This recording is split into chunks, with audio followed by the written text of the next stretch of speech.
Hello বন্ধুরা, তোমাদের সবাইকে আমি আমার এই ছোট্ট ইউটিউব চ্যানেলে স্বাগত জানাচ্ছি।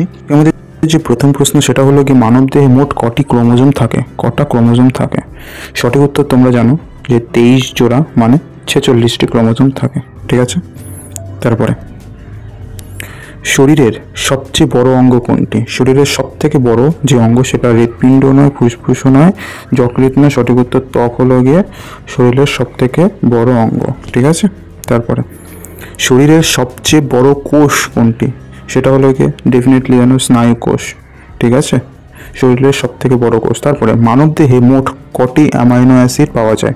মানবদেহে মোট কটি 22টি অ্যামাইনো অ্যাসিড পাওয়া যায়। ঠিক আছে, প্রতিদিন শরীরে গড়ে কত লিটার প্রস্রাব তৈরি হয়? ঠিক আছে, ইউরিন প্রতিদিন ডেলি গড়ে কত লিটার তৈরি হয়? সঠিক উত্তরটা হলো গিয়ে 1.5 লিটার। আর সেই জন্য আমাদের ডেলি ভালো মিনিমাম যারা পূর্ণবয়স্ক মানে একদম পুরো বয়স মানে বেশি বয়স না মানে যারা ইয়ং তাদেরকে তো 4 থেকে 5 লিটার তো ডেলি জল খাওয়া উচিত। ঠিক আছে, 1.5 লিটার শরীরে যে প্রস্রাব সেটা তৈরি হয় প্রতিদিন।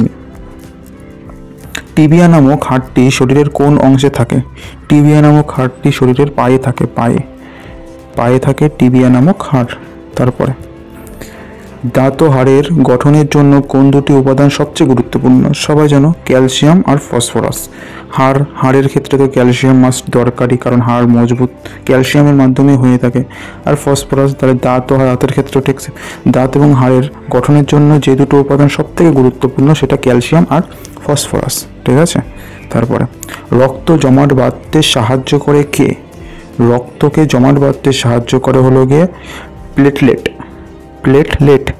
হলো গিয়ে রক্তকে জমাট বাঁধতে সাহায্য করে। তো কোথাও কেটে গেল, এবার সেটা তো ব্লাড ফ্লো হচ্ছে, এবার সেখানে তো ব্লাড ফ্লোটাকে বন্ধ করতে হবে। এবার সেটা বডি থেকে আমাদের এরকম একটা জিনিস আছে যেটা কিনা রক্তকে জমাট বাঁধতে সাহায্য করে, সেটা হলো গিয়ে প্লেটলেট। ঠিক আছে, তারপরে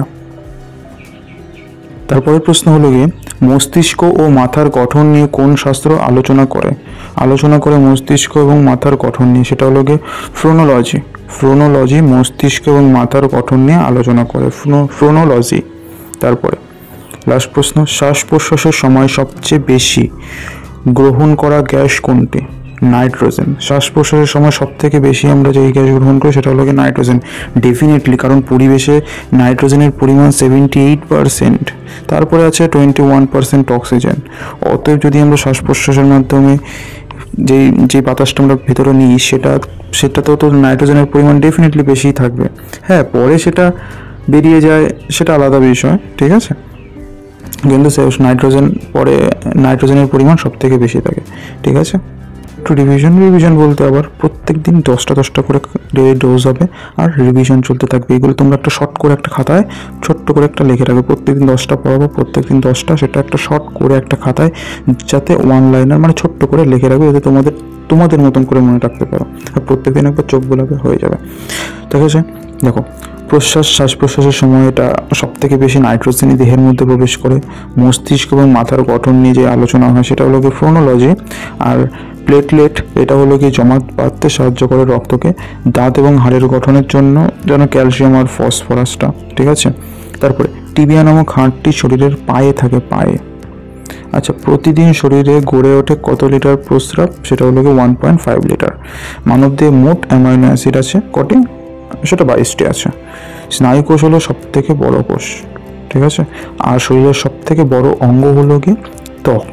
আর হলো গিয়ে মানবদেহে মোট ক্রোমোজোম থাকে 46টি। আজকের জন্য এটুকু। সবাই ভালো থাকবে, সুস্থ থাকবে। জয় হিন্দ, বন্দে মাতরম।